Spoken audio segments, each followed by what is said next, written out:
Each year, millions of dollars are dropped into video arcade games to experience the realism of 3D graphics. But historically, games for the home personal computer have been very flat and two-dimensional, so PC games have only a small share of this very lucrative market. Now, a fierce battle has erupted among computer chip makers to bring arcade-quality 3D graphics to the millions of home computer owners. This is a revolutionary new thing that's taking place, and it's going to totally change the way people look at their PC, and no pun intended in that, but the way they look at it in terms of its utility and its ability to give them good gameplay. The new PCX1 graphics processor from NEC and Video Logic promises arcade-quality 3D realism on home PCs. The chip's PowerVR architecture lets game developers write just a single program that will run on PCs, arcade games, and game consoles, giving players the same graphics look and feel wherever they play the game. They see everything, and everything is as it is in reality. The images, the buildings are stable. You don't get a lot of shimmering as you do on some console games.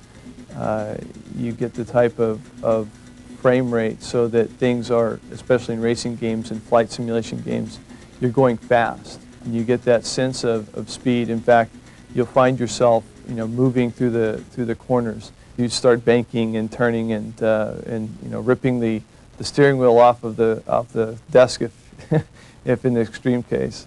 Game developers can work with a number of different environments and textures like glass or metal. Objects can appear and disappear into a lifelike fog, giving games new levels of realism.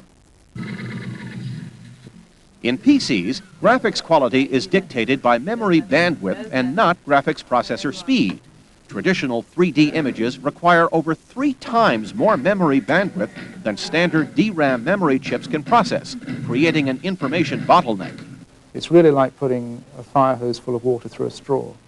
We don't have that problem. We've overcome that fundamental limitation, and so our architecture is not limited by memory bandwidth. Therefore, our performance can go on increasing as the processor performance in the PC or the console or the arcade system increases itself.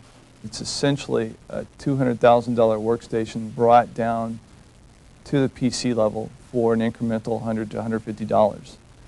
Many designers of 3D accelerators rely on other companies to manufacture their chips.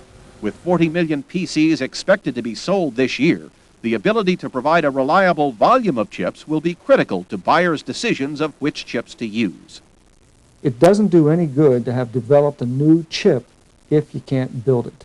And that's going to be the big separation between the winners and the losers in 1996 and 1997. This is the start of a new era in the PC industry.